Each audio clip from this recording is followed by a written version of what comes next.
Hello everyone, how are you doing? This is MD Tech here with another quick tutorial.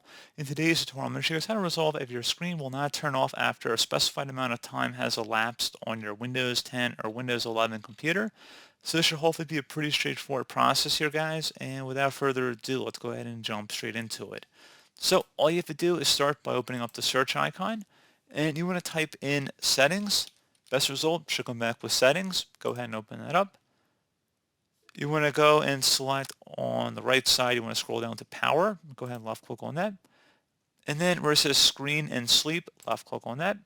And here it says when plugged in, turn off my device screen after so much time. You can set it from anywhere from 1 minute to never just by scrolling up or down.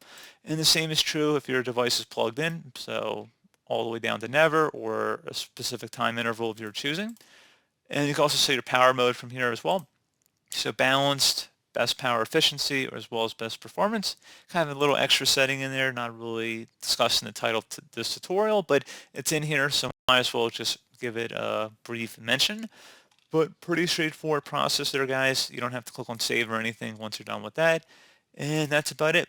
So pretty straightforward process. Do hope I was able to help you out, and I do look forward to catching you all in the next tutorial. Goodbye.